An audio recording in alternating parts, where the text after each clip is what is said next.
저는 창세기 22장 말씀을 중심으로 야훼 이레 준비하시는 하나님이라는 제목으로 은혜를 나누기 원합니다. 한번 다 같이 해보실까요? 이레 신앙 시작. 이레 신앙 준비하시는 하나님, 준비하시는 하나님. 일찍이 두 부부가 젊은 부부가 호주 시드니로 이민을 갔습니다. 너무 예수님을 만나니 기쁨이 넘쳐 흘렀습니다. 그래서 교회 가는 것을 사모했는데 이 젊은 부부가 안타깝게도 물질적으로 너무나 힘들었던 겁니다. 그날도 예배를 드리러 차를 운전해서 가려고 하는데 기름이 완전히 다 떨어져서 한 100m도 못 가겠다라는 거예요. 믿음으로 차를 시동을 억지로 걸고 가는데 이게 웬 은혜인지 한국 돈으로 당시 5,000원짜리 지폐가 떨어져 있더래요. 그래서 그걸 주워서 바로 앞에 있는 주유소에서 5,000원어치 기름을 넣고 하나님께 나와서 예배를 드리고, 이제 집에 갈 수가 없으니 눈물을 흘리면서 철회 예배를 교회에서 이제 드린 겁니다. 그런데 담임 목사님 사모님께서 호주는 이 아이들을 위해서 우유값이 나옵니다. 그걸 차곡차곡 모아놨는데 갑자기 기도하다가 저 젊은 부부를 도와라라는 마음을 주셔서 이렇게 헌금을 도네이션을 하신 거죠. 그래서 그 돈으로 또 한 달을 사시고, 그러면서 수많은 간증을 저에게 들려주셨는데 하나님이 또 신학하라는 마음을 주셔서 신학을 하고, 그리고 신학을 졸업한과 동시에 93년도에 오세아냐 총회장님이 오클랜드, 뉴질랜드에 있는 사실은 가장 사람이 많이 사는 그런 도시입니다. 오클랜드 순복음교로 파송을 해서 불과 한 6년 만에 한 1,000여 명이 넘는 성도로 급성장을 한 교회가 있습니다. 김지현 목사님이라고 하는 분의 간증이에요. 시간이 오래 지나서 한 2006년경쯤에 커피숍에서 커피를 마시면서 목사님 어떻게 이렇게 목회를 하나님 은혜로 잘 하시게 되셨습니까? 그랬더니 그 목사님이 저에게 들려주셨던 말씀은, 김 목사님, 제 사역을 돌이켜보니 내가 한 거라 생각했는데 가만히 생각해보니 하나님이 모든 것들을 다 준비해 놓으신 것을 나는 그냥 하나님의 음성을 듣고 따라간 것밖에는 없다라는 고백을 하시더라고요. 이처럼 하나님은 모든 것들을 다 미리 예비하시고 준비해 놓으셨습니다. 우리는 이 하나님을 야훼 이레라고 표현을 합니다. 히브리 말로 이레라고 하는 단어는 미리 보다 이런 뜻이에요. 모든 것들을 미리 보기 때문에 하나님은 미리 준비해 놓으실 수가 있는 것이죠. 오늘 우리의 삶도 미리 아시고 미리 보시고 미리 예비하신 하나님을 따라 살아갈 때에 이러한 축복을 받아 누리게 될 줄 믿습니다. 하나님의 많은 이름이 있습니다. 그 중에 오늘은 야훼 이레 신앙은 어떤 것인지, 준비하시고 예비해 놓으신 하나님을 만나기 위해서는 어떻게 해야 되는지 세 가지를 알려드리기 원합니다. 첫 번째, 준비하신 하나님을 만나기 위해서는 시험을 수용해야 됩니다. 우리 인생에 펼쳐져 있는 많은 시험들, 문제거리들을 받아들여야 된다는 거예요. 삶에 닥쳐온 위기, 많은 사람들이 지금 두려워하고 불안한 가운데 삶을 살아가고 있습니다.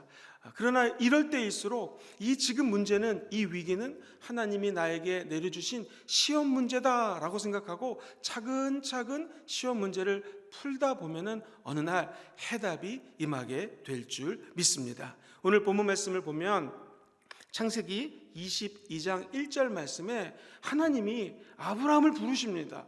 아브라함아 이렇게 부르셨어요. 왜 부르셨을까요? 한번 본문에서 답을 찾아보도록 하겠습니다. 같이 읽어보겠습니다. 시작. 그 일 후에 하나님이 아브라함을 시험하시려고 그를 부르시되 아브라함아 하시니 그가 이르시되 내가 여기 있나이다. 아브라함은 하나님의 부르심 앞에 나아갑니다. 아브라함아, 하나님이 아브라함을 불렀을 때는 이유가 있으셨어요. 그것은 아브라함을 시험하시려고. 사랑하는 우리 성도님들, 학교 다니실 때에 또는 학생들도 많이 인터넷을 보고 계실 텐데 시험을 좋아하셨던 분 계십니까? 시험 치는 거 좋은 학생들 있으십니까? 한번 있는 자리에서 손 들어보시죠. 저밖에 손을 안 듭니다. 이 세상 모든 사람들은 시험 보는 것을 다 싫어합니다. 그러나 만약 제가 여쭤볼 때 시험이 인생을 살다 보니 중고등학교를 돌이켜보실 때 시험이 필요 없던가요? 대학교 다닐 때 중간고사, 기말고사가 필요 없던가요?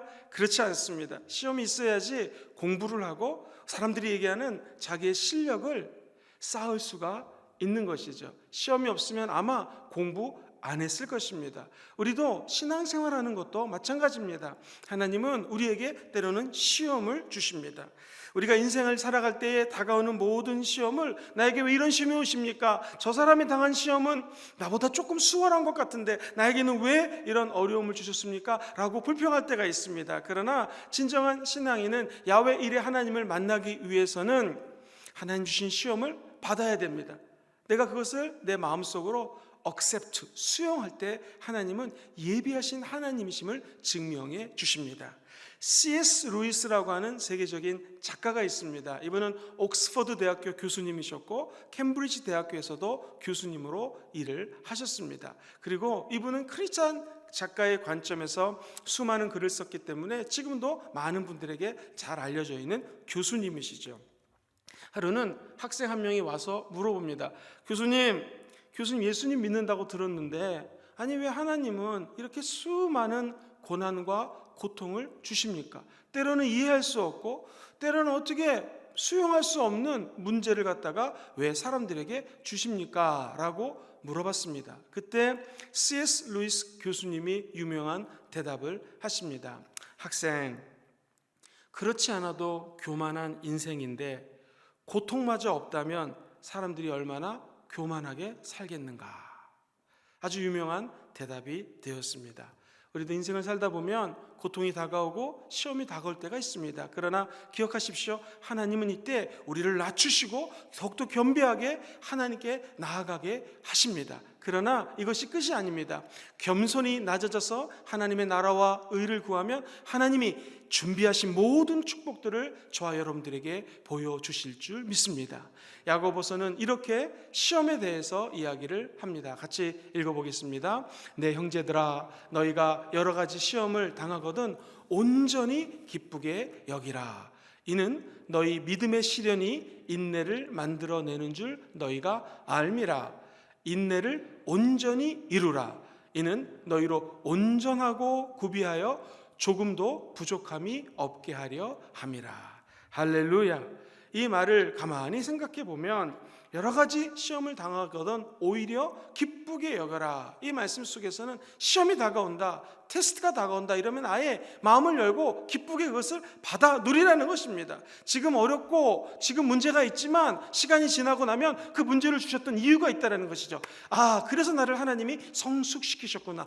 그래서 나에게 이 물질의 축복을 주시려고 저 시험을 주신 것이구나 라고 깨닫게 된다는 것입니다. 하나님은 아브라함에게 시험을 주셨습니다. 그 시험은 보통 어려운 시험이 아닙니다. 100세 때 낳은 아들, 정말로 금이야 오기야 더 애지중지했던 하나밖에 없는 아들 이삭을 드리라는 시험입니다. 결론을 말씀드리면 결과적으로 이 시험은 패스를 하게 됩니다. 통과 합격 통지서를 받게 됩니다. 본문 12절 말씀에 하나님이 이렇게 합격 통지서를 아브라함에게 알려줍니다. 같이 읽어보시죠. 시작. 사자가 이르시되 그 아이에게 내 손을 대지 마라. 그에게 아무 일도 하지 말라. 내가 내 아들 네 독자까지도 나에게 아끼지 아니하였으니 내가 이제야 네가 하나님을 경외하는 줄을 아노라 라고 하나님은 합격 통지서를 아브라함에게 허락해 주십니다. 정말로 아브라함은 믿음의 사람으로 우뚝 서게 되었습니다. 그동안 수없이 많은 인생의 환난과 고난을 통해서 아브라함이 깨달은 것은 하나님이 말씀하시면 그것을 받아들이는 것이 최고다라는 경지까지 올라가게 되었습니다. 성경에 나오는 믿음의 선배들을 조사해 보십시오. 성경 인물들을 한번 공부해 보십시오. 공통점이 있습니다. 다 시험을 한두 번씩, 아니 수없이 많은 시험들을 다 겪었다라는 것입니다. 그러나 그 시험을 받아들였을 때 하나님은 예비하신 앞길의 문을 열어주셨다라는 것입니다. 17살짜리 소년이 비전과 환상과 꿈을 꾸고 형들에게 자랑합니다. 그러자 형들이 그 동생을 갖다가 굳어버리게 됩니다. 하나님의 은혜로 예비하신 상인들을 만나서 죽지 아니하고 애굽으로 총으로 팔려나가게 됩니다. 하나님은 또 어떻게 예비해 주셨는가? 수없이 많은 집들이 있을 텐데 하필이면 경위를 갖다가 황제의 모든 경비와 그 경비를 담당하는 친위 대장의 대장 집으로 종살이를 하게 됩니다. 그리고 우리 대장님이 나가셨습니다. 우리 주인이 들어오십니다. 왜 나가셨습니까? 무슨 일 때문에? 왜 들어오셨습니까? 무슨 일 때문에? 하면서 직접 간접적으로 이 하나님의 정치가로 키우기 위한 하나님의 예비하심이 이 가정에서 습득을 하게 된다는 것이죠. 아마도 상상컨대 보디발의 아내가 요셉에게 유혹을 했던 것으로 미뤄보아 아마 일에 심취되어 있던 그런 경비 담당하는 대장이었던 것 같습니다.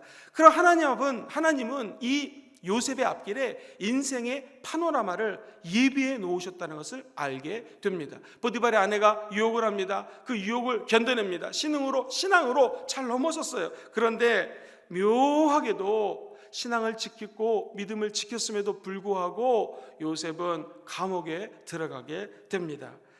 믿음을 지키고 성결을 지킨 결과치고는 기가 막힐 노릇입니다. 그러나 하나님은 그 감옥에서도 차후에 애굽을 통치할 리더로 키우기 위한 예비하심을 허락해 놓으셨습니다. 그곳에서 술을 담당하는 술 관장을 만나게 됩니다.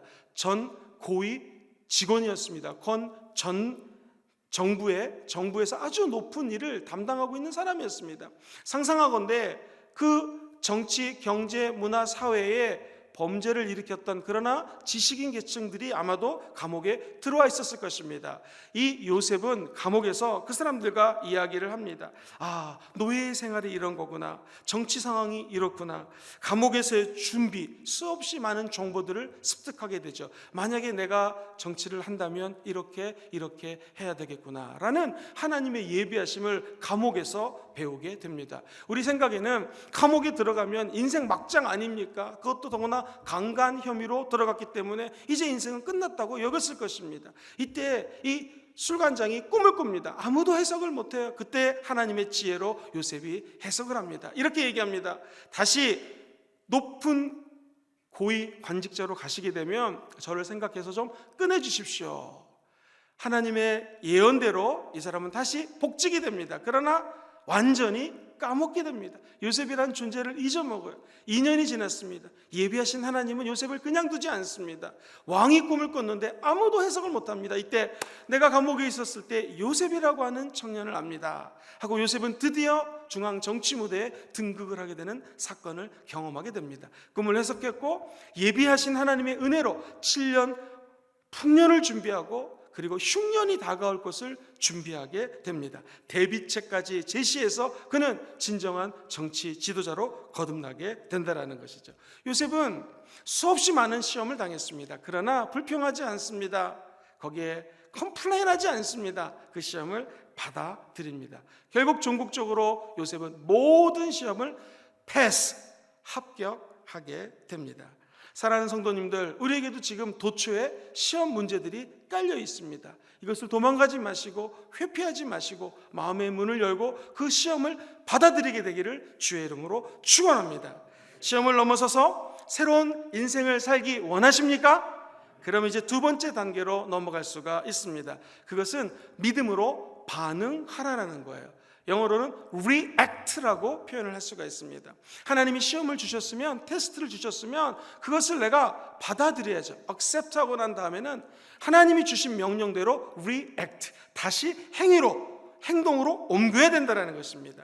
아브라함은 하나님이 주신 명령 앞에 믿음으로 반응한 사람이었습니다. 아침에 일찍 일어나서 나무를 심고 종 2명과 함께 먼 여행을 떠납니다. 만약에 우리가 금요철에 와서 하나님께 기도를 하는데 하나님이 너 내일 네 아들을 나에게 바쳐라 라는 음성을 들었습니다. 그럼 우리는 금요철에 했기 때문에 토요일날 9시, 10시, 11시에 일어나서 아침을 먹고 잠깐 낮잠을 잤다가 그리고 떠날 수 있을 텐데 아브라함은 틀렸습니다. 밤에 하나님의 음성을 듣고 다음날 아침 일찍 떠나는 것입니다. 왜냐하면 아브라함도 자기 마음을 자기가 믿을 수가 없었습니다. 이때 우리가 알 수 있는 것은 시험 당했을 때에 일의 하나님, 예비하신 하나님을 만나기 위해서는 우리는 행동으로 믿음을 보여야 된다는 거예요. 행동으로 믿음을 증명해 보여야 된다는 것입니다. 이 아들이 어떤 아들입니까? 100세 때 낳은 아들입니다. 이것은 하나님께 바칠 수가 없어요. 엄청난 고민이었을 것입니다. 그럴 일은 없지만 만약에 이렇게 예를 들을 수 있겠습니다. 사랑하는 성도님들께서 3년을 열심히 돈을 모아서 벤츠, 제일 좋은 승용차를 구입을 했습니다. 하나님께 나와서 하나님, 이 벤츠 승용차를 앞으로 좀 잘 쓸 수 있도록, 아버지 사고 안 나고 잘 쓸 수 있도록 역사하여 주옵소서 기도를 했습니다. 근데 하나님께서 말씀하시기를 얘야, 김영근 목사님 차가 없으니 목사님에게 이 차를 드려라. 여러분 아마 아멘 했지만 그 다음날 일어나면 갈등이 생길 겁니다.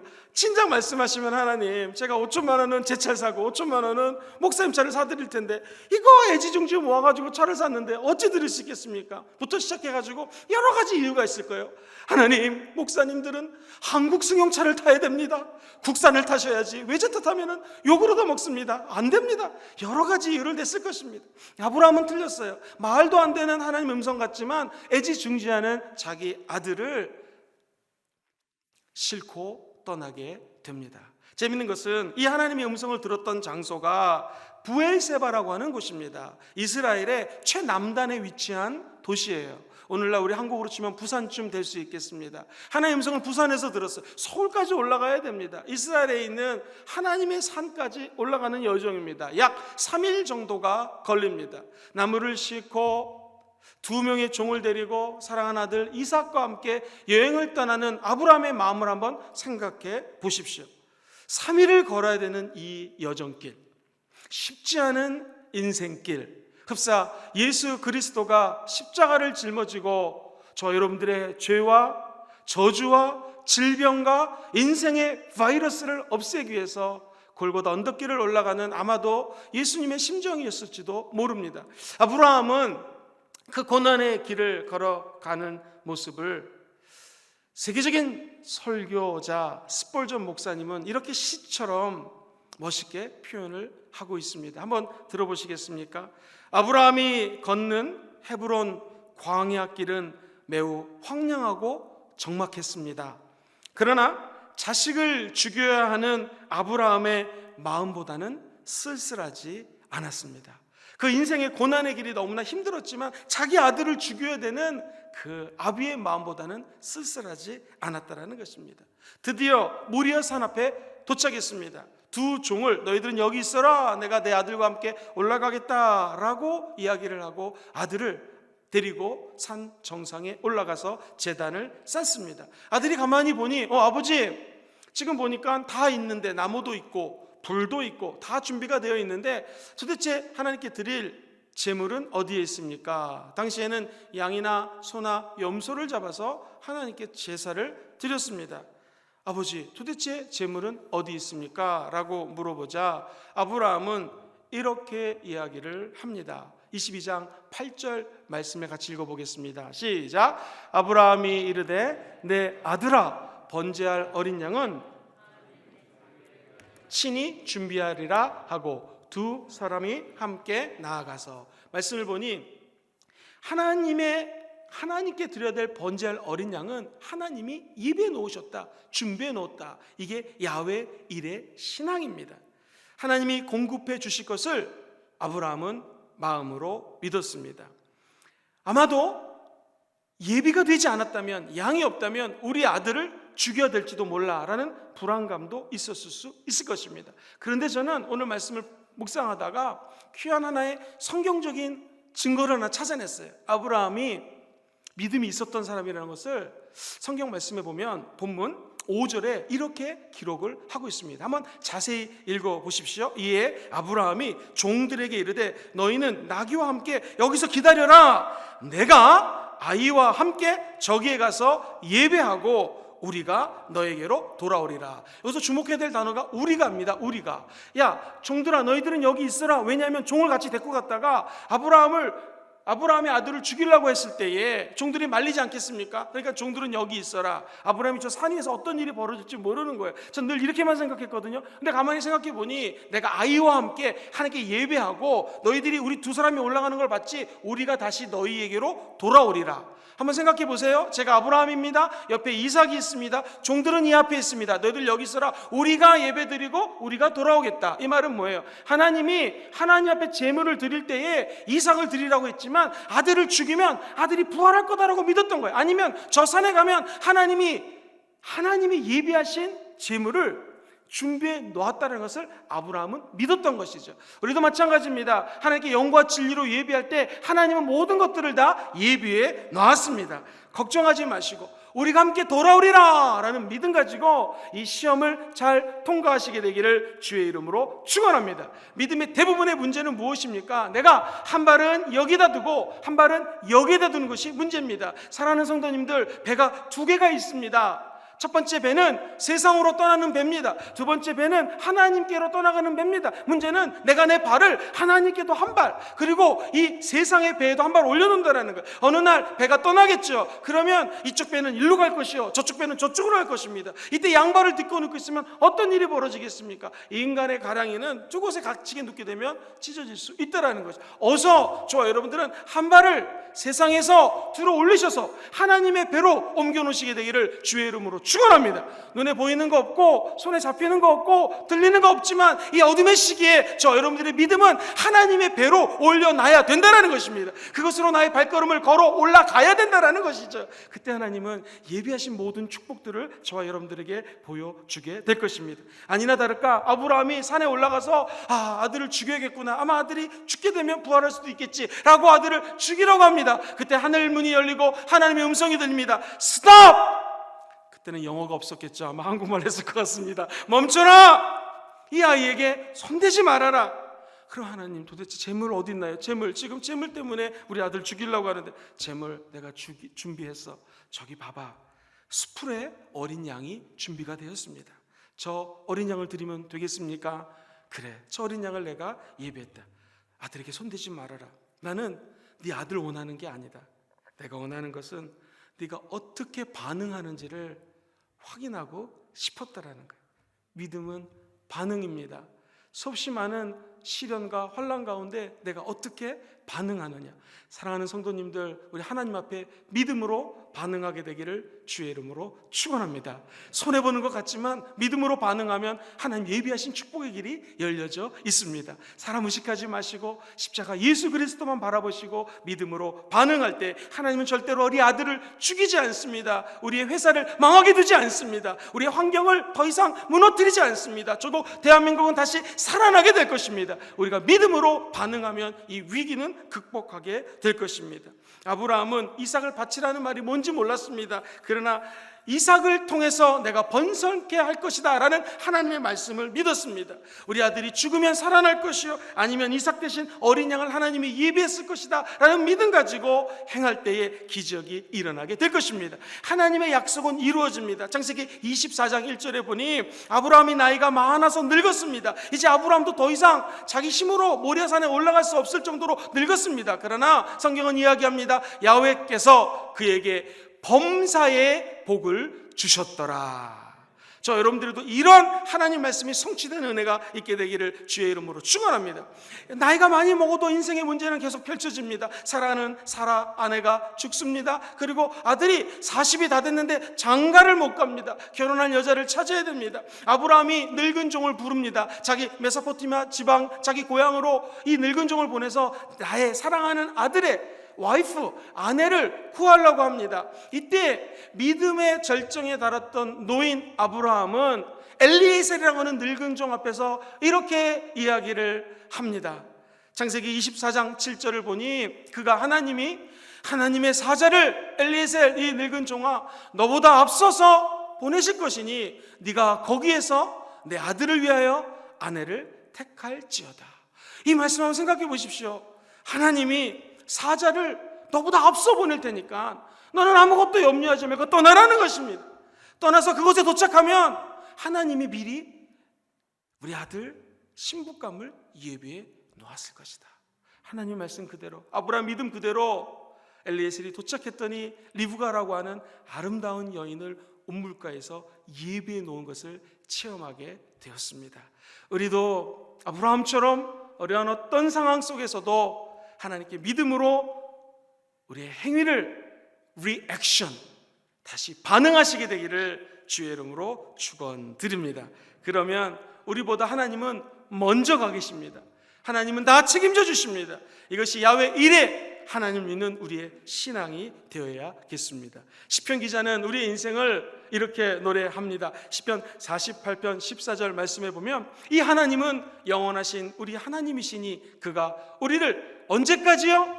죽을 때까지 인도하시리로다. 그 하나님의 이름을 찬양합니다. 나아가 우리 크리스찬들은 세상 사람들하고 틀린 것이 있습니다. 하나님은 죽을 때까지만 인도해 주신 분이 아니라 죽음 이후도 예배해 놓으셨다는 것이죠.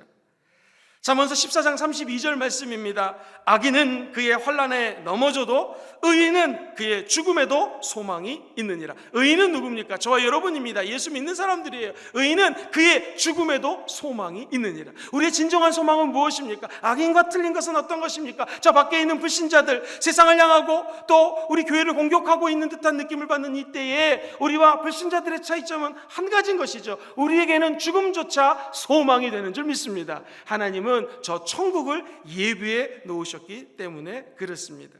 아브라함도 이삭도 야곱도 다 천국에 들어갔습니다. 우리도 믿음을 따라 인생을 살아갈 때에 하나님 예비하신 천국까지 꼴이 나게 될 줄 믿습니다. 믿음은 시험을 받아들이는 것입니다. 그리고 행동으로서 하나님께 반응하는 것입니다. 성경에 수없이 많은 믿음의 사람들 중에 룻이라고 하는 여인이 있습니다. 모압 여인입니다. 모압 지방에 이스라엘 남자가 이민을 왔습니다. 잘생긴 청년과 결혼했어요. 웬일입니까? 우리 남편도 주고 그 형제되는 아들도 또 주고 아버지도 주고 이제 이 집안은 여인 3사람만 남습니다. 시어머니가 되시는 나오미 그리고 본인 오르바라고 하는 사람 3사람만 남습니다.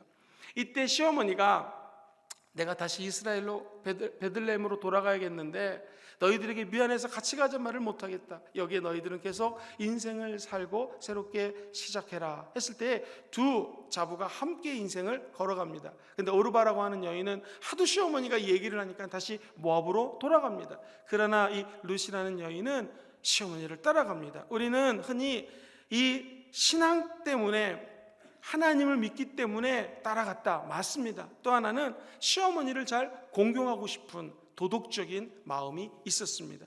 우리가 이 땅을 살아갈 때 믿음으로 반응할 때 꼭 부모님이 살아계시다면 부모님에게 효도하는 마음 갖게 되기를 주의 이름으로 축원합니다. 믿음을 따라 따라갔던 곳에 어떤 일이 일어납니까? 하나님의 은혜인지 보리밭을 관리하는 사람이 자기를 보게 됩니다.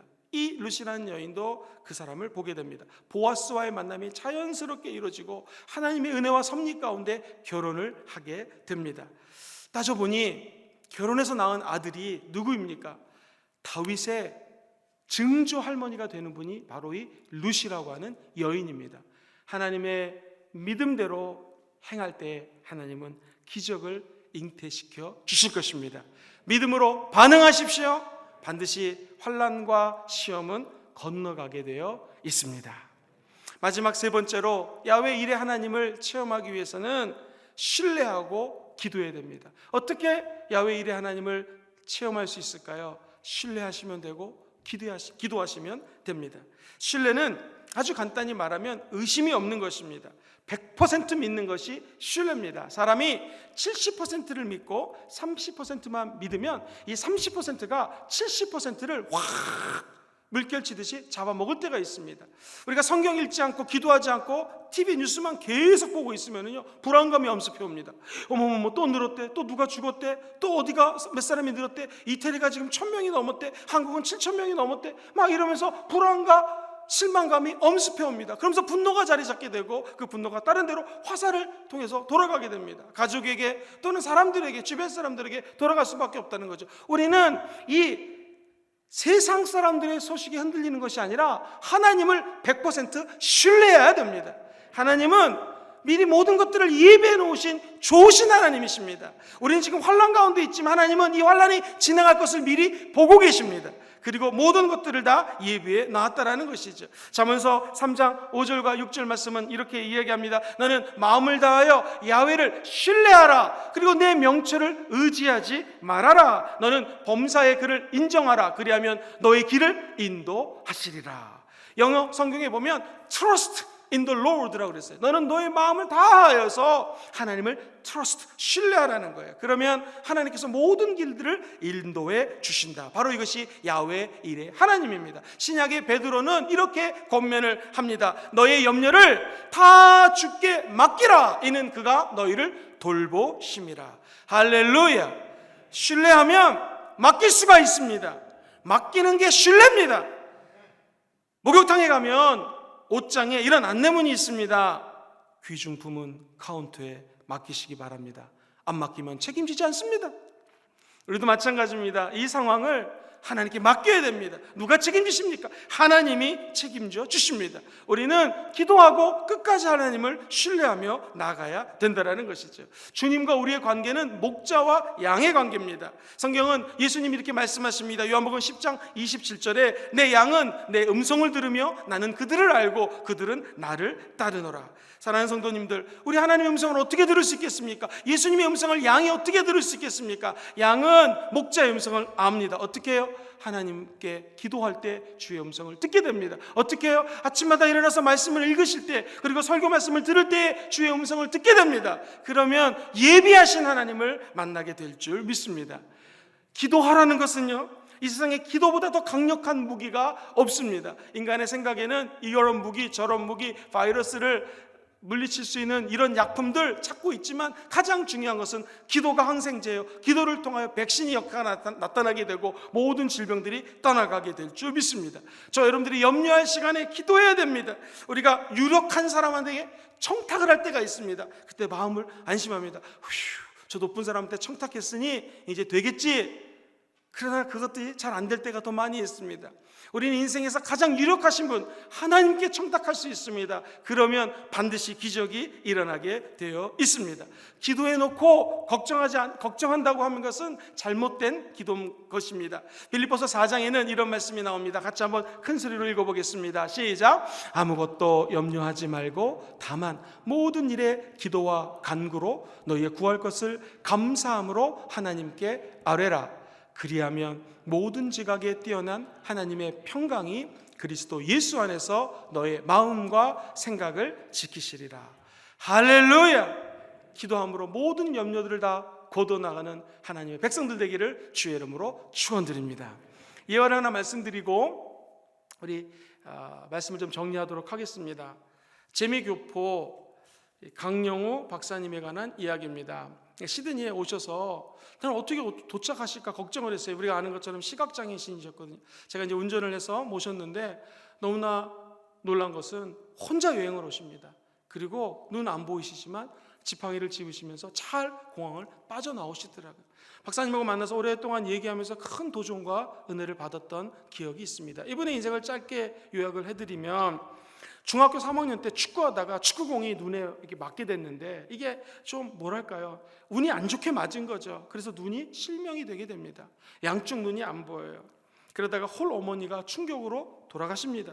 누나가 3명의 동생을 열심히 공장을 다니면서 돌봤는데 그 누나도 죽습니다. 이제 이 시각장애인인 강영호 박사가 두 여동생을 돌봐야 됩니다. 돌볼 수가 없죠. 그래서 세 형제가 뿔뿔이 흩어지게 됩니다. 그가 예수님을 만났어요. 하나님께 간절히 기도했습니다. 하나님은 그의 눈을 멀게 하신 것이 아니라 그 시험을 받아들이고 믿음으로 리액션하는 청년에게 새로운 길을 예비해 놓으셨습니다. 맹하학교에서 열심히 공부하는데 그때 여대생이 이 맹하학교에 봉사를 오게 되죠. 그래서 이 누나와 사랑을 고백하게 되고 결혼을 하게 됩니다. 우여곡절 끝에 연세대학교 교육학과를 들어가죠. 그리고 로타리 클럽에서 지원을 해줘서 정말 시각장애인은 유학을 갈 수가 없는데 미국으로 유학을 가게 됩니다. 그리고 아내와 함께 열심히 노력하여서 교육학 박사학위를 받게 되고 교수님이 되었습니다. 그리고 부시 행정부 때에는 한국인 최초로 국가장애인인권위원회 차관보 자리까지 올라가게 되었습니다. 그가 말년에 췌장암이 걸려요. 그때 편지를 쓰십니다. 편지 쓰기 전에 먼저 장학기금으로, 왜냐하면 본인이 너무나 힘들게 공부를 했기 때문에 장학기금으로 한 30억 정도 25만 불을 기부합니다. 그리고 사랑하는 아내와 자녀들에게 편지를 씁니다. 그 편지에 이런 대목이 담겨져 있습니다. 읽어드리겠습니다. 눈먼 고아로 어린 동생들 2명과 세상에 남겨졌던 그 시절에 누군가 나에게 와서 지금과 같은 너의 미래가 기다리고 있을 것이다 라고 말했다면 나는 거짓말도 좀 정도껏 하십시오 라고 화를 냈을 것입니다. 그러나 하나님만 믿고 살다 보니 이 모든 게 이루어졌다. 그러니 너희들도 하나님만 의지하고 살아라. 이분의 마지막 유언이었습니다. 우리도 인생을 살다가 언젠가는 천국에 가겠죠. 우리 자녀들에게 어떤 말을 남길 수가 있겠습니까? 오늘 이 말씀을 들으신 모든 분들은 한 가지, 내가 인생을 살아보니 힘든 날도 많았고 어려운 날도 많았고 눈물 흘리던 날도 많았는데 하나님이 모든 것들을 다 예비에 넣으셨다. 하나님만 끝까지 신뢰하고 그분께 기도하라. 이런 유언을 남기기를 주의 이름으로 축원합니다. 말씀을 세 가지로 정리해드리겠습니다. 누구도 인생의 미래를 알 수 없습니다. 답답함에 시간이 지속됩니다. 일상이 그리워질 때가 너무나 많습니다. 우리에게 주신 하나님의 말씀은 야훼 일의 신앙을 가지라는 것이죠. 하나님이 다 예비에 넣으셨습니다. 어떻게 그 예비하심을 체험할 수 있겠습니까? 첫 번째, 같이 읽어보시죠. 시작. 시험을 수용하라. 두 번째, 믿음으로 반응하라. 세 번째, 신뢰하고 기도하라. 이때 하나님의 은혜가 여러분 삶에 임하게 될 줄 믿습니다.